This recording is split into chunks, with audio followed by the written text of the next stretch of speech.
मैं आप सभी के आपके विज्ञान भारती कक्षा 8 के दूसरे पार्ट को सॉल्व कराने जा रहा हूं। तो ध्यानपूर्वक आपको एक एक क्वेश्चन को देखना है और अपनी बुक में टिक लगाना है, ठीक है, या कॉपी में आप लिख सकते हैं। तो चलिए स्टार्ट करते हैं। तो अभ्यास प्रश्न पहला नंबर दिया गया, निम्नलिखित प्रश्नों के सही विकल्प छांटकर अपनी अभ्यास पुस्तिका में लिखिए।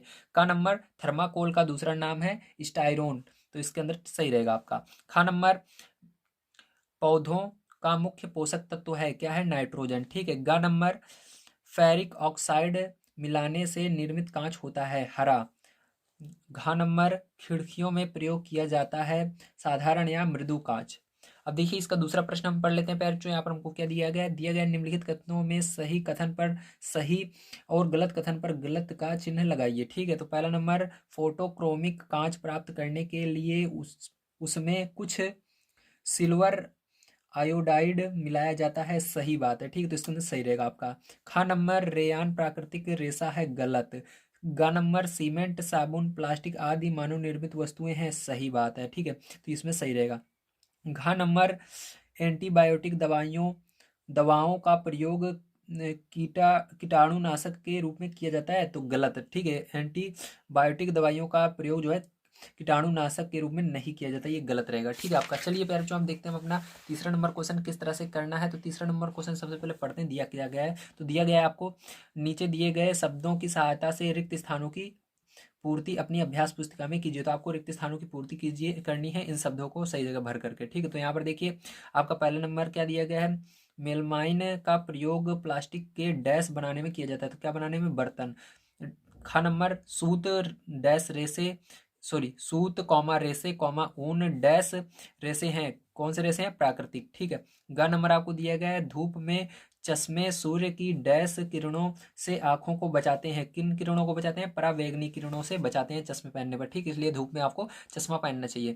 देखिए घन इसका घ नंबर का क्वेश्चन आपको दिया गया है, सोडियम हाइड्रोक्साइड और वनस्पतीय तेल की क्रिया से डैश प्राप्त किया जाता है, क्या प्राप्त किया जाता है, साबुन, ठीक है। अब देखिए डैश रेशों से बने कपड़े अधिक टिकाऊ और सस्ते होते हैं, संश्लेषित रेशों से, ठीक। तो यहाँ पर संश्लेषित रहेगा आपका।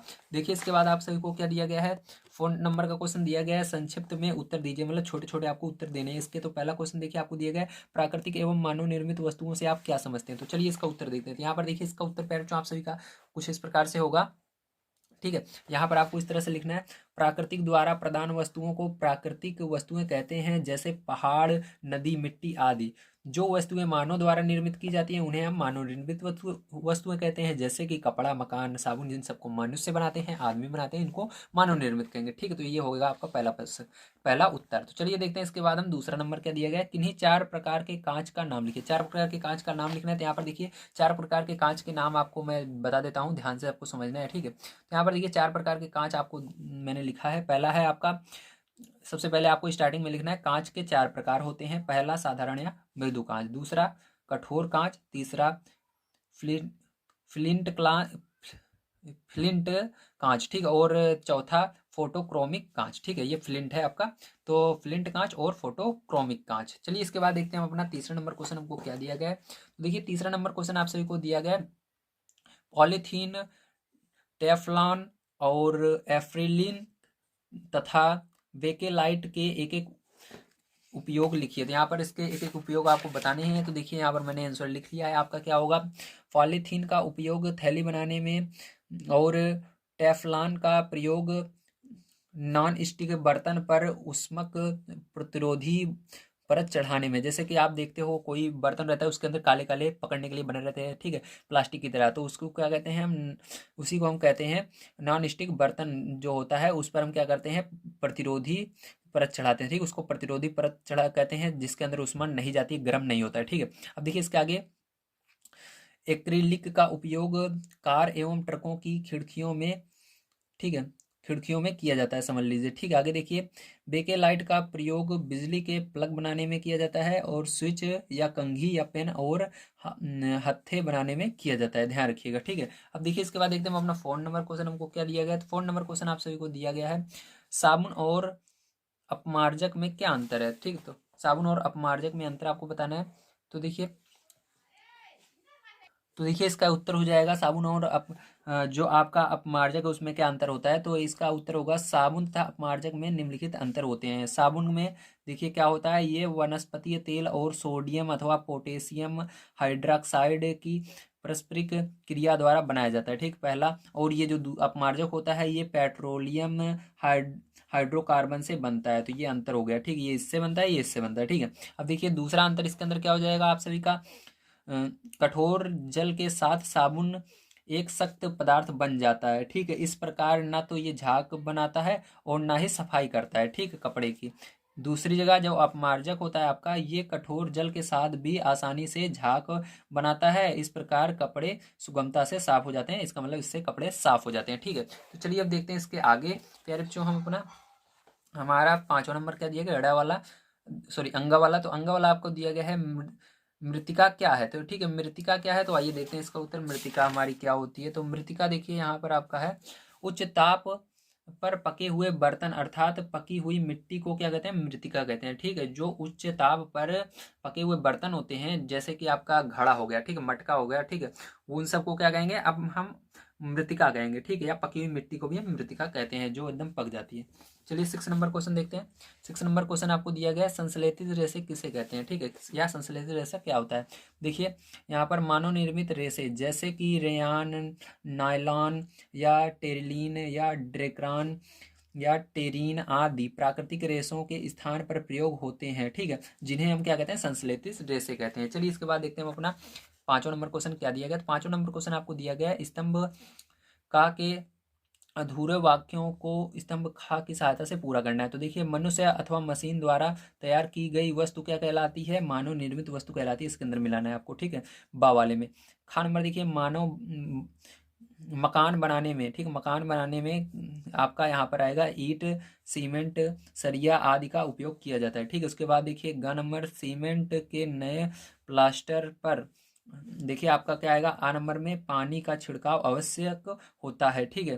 घ नंबर आपका है रेयान रेशों को कृत्रिम रेशा भी कहा जाता है, ठीक, तो ये हो जाएगा। चलिए इसके बाद एक क्वेश्चन आपको बच जाता है 6 नंबर का, दिया गया निम्नलिखित प्रश्नों के उत्तर दीजिए। तो पहला आपका है, भूमि में पोषक तत्वों की पूर्ति के लिए कौन कौन से उपाय किए जा सकते हैं। तो चलिए इसका उत्तर देखते हैं।